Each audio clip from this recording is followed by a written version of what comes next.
vamos a ver tres formas, las más utilizadas, las más sencillas, de importar eh, archivos a R.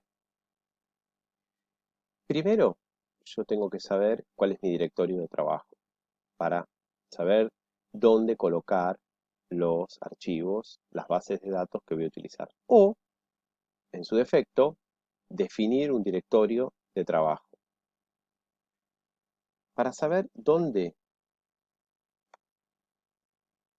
tengo mi directorio de trabajo por defecto de R, que en general es mis documentos, utilizo getTWD. Eso me va a dar, lo pongo con paréntesis, así, sin nada más, entonces me va a listar el directorio de trabajo actual de R, que en este caso, como yo les dije, es documentos. Este es el directorio por defecto, pero nosotros podemos cambiarlo, ¿sí? Puedo usar el término ctwd para listar cualquier directorio que quiera de trabajo y setearlo desde la consola de R. O, si yo estoy en RStudio, también lo que puedo hacer es abrir un proyecto dentro de una carpeta y utilizar, siempre que abra el proyecto dentro de esa carpeta, va a ser el directorio de trabajo. En este caso vamos a utilizar mis documentos. Yo ahí tengo dos archivos. El archivo de la base de datos de Titanic y el archivo de la base de datos de Florence Nightingale. Uno es un archivo delimitado por comas y otro es un archivo de texto, que son los formatos más comunes de utilizar.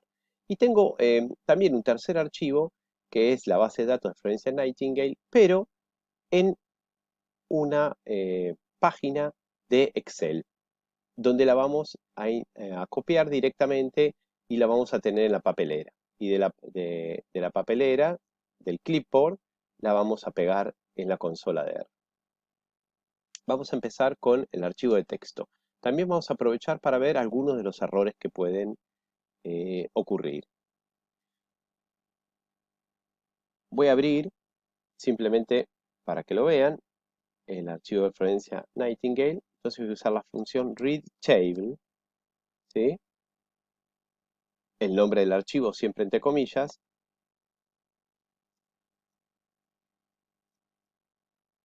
Terminado con la terminación del archivo, en este caso es un archivo de texto, así que va a terminar como txt, ¿sí? Y voy a especificar si tiene en la primera fila, ¿sí?, nombre de primera fila de las columnas o no lo tiene. Le voy a poner T, de true. Eso significa que la primera fila va a contener el nombre de cada una de las variables. Voy a darle Enter y acá vemos todo el archivo, ¿no?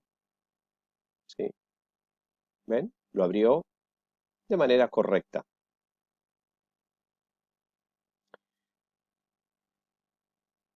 Vamos a ver qué ocurre si yo escribo mal Nightingale.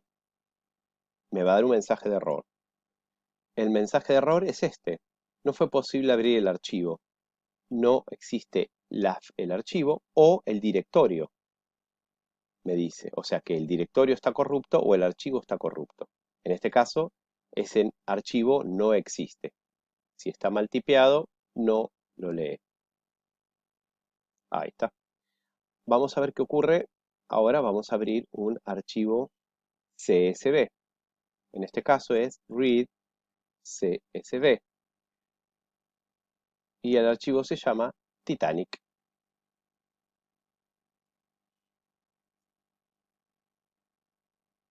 Este archivo, delimitado por comas, tiene la terminación CSV. En este caso no es necesario especificar si hay una primera fila con el nombre de las columnas. Así que vamos a ir directamente a read CSV. Yo acá no le estoy asignando ningún objeto, solamente para que veamos cómo lo abre. Vamos de nuevo. Lo abrió. Perfecto. Ven acá ustedes que en este caso hay una primera columna que dice X, que contiene el número de caso, ¿no? De 1 a 32. Si yo quiero que una columna cualquiera, puede ser la primera columna, como en este caso, u otra columna, sea sea el número de fila o utilizarlas como nombre de la fila, podría ser el nombre de cada caso. Caso 1, caso 2, caso 3, o el nombre de individuos en una muestra, ¿sí? Yo los quiero utilizar para nombrar los individuos, para reconocerlos más fácilmente, yo puedo agregar la función rowNames y el número de fila. En este caso, rowNames 1. ¿Qué quiere decir esto? Que la primera fila contiene el nombre, perdón, la primera columna contiene el nombre de las filas. Vamos con esto. Lo vuelve a abrir, pero miren, en esta vez no aparece el valor de X con todos los números, porque es esta fila de aquí.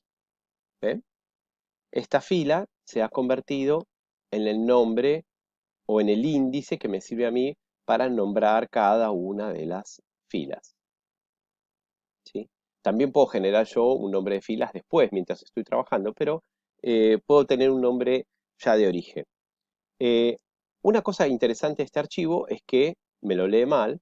Ven que acá tendría que decir niño, pero me aparece mal. Lo mismo hubiera ocurrido, también aparecería mal si fuera un acento, y es porque está seteado para un idioma anglosajón. Entonces, ¿cómo puedo yo, si voy a utilizar ñes o acentos, setearlos para que los lea correctamente?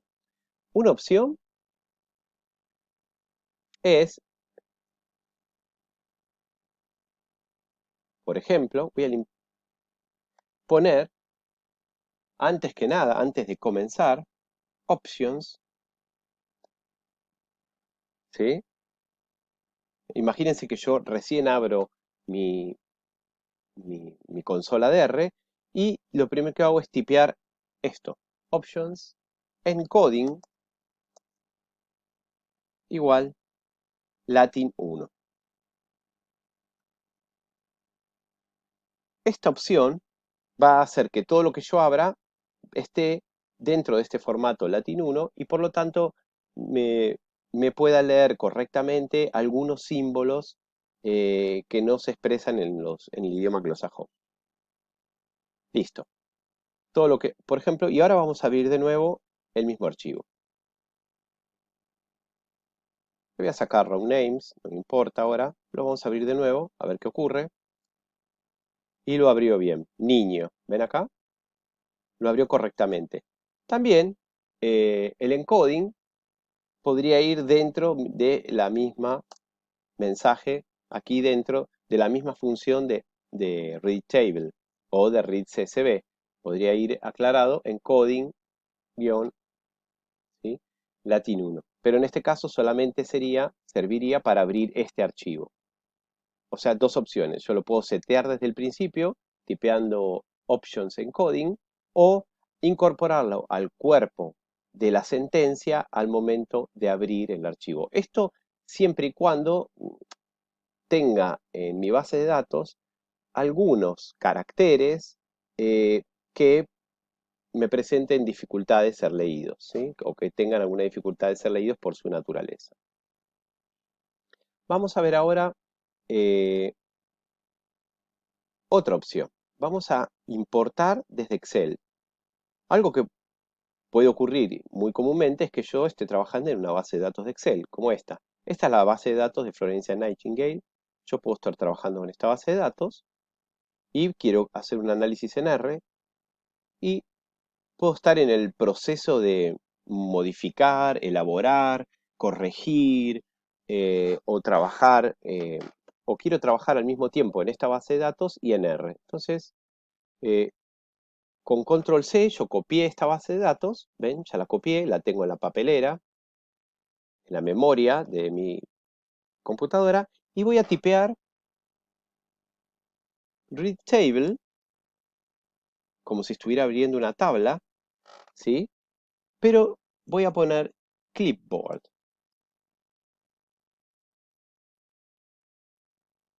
Así, clipboard. Y también le voy a aclarar que tengo que en mi primer columna, como ya lo habíamos visto, tengo el nombre de cada una perdón, en mi primer fila está el nombre de cada una de las columnas. Vamos a Reshape Clipboard.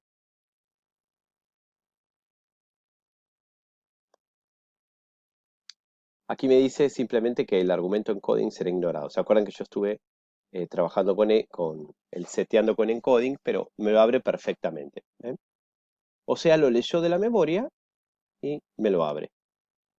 Vamos a probar a hacerlo de nuevo. ¿Ven? Todavía está en la memoria. Hasta que yo no haga otra operación, va a permanecer en la papelera. Vamos a ver algunos errores que pueden ocurrir al abrir un archivo. Vamos a volver a copiarlo, pero en este caso le voy a eliminar el último caso. Aquí, el 9.1. O sea, tengo un dato faltante, que yo no lo he aclarado. No he puesto nada para llenar ese espacio. Vamos ahí, pongo control C, pongo de nuevo abrir, clipboard true, y me da un error. Me dice la línea 24, o sea, en la última línea, no hay 10 elementos, porque justamente falta un elemento. Este es el mensaje, línea 24, por ejemplo, no hay 10 elementos, que me aparece si me falta un elemento en la última línea. Vamos a ver qué pasa si me falta, por ejemplo, un elemento arriba, por ejemplo, este, ¿sí? En la segunda línea. Vamos a volver a hacer la misma operación. Esperen que se me escapó acá. Ahí está. Espero que lo haya copiado bien. Esperen. No estoy seguro que lo copio bien. Vamos a ver de nuevo. Ah, ahí está. Ahora sí. Vamos de nuevo con la consola y me dice la línea 1 no tiene 10 elementos. ¿Por qué la línea 1 no tiene 10 elementos? La primer línea, recuerden, aquí es el encabezado, el nombre de cada columna. Entonces la línea efectiva del archivo va a ser la segunda línea de mi página de Excel, de mi base de datos. Esta es la segunda línea porque la primera línea es el nombre de cada columna. Ven que está reconociendo la primera fila como el nombre de cada columna.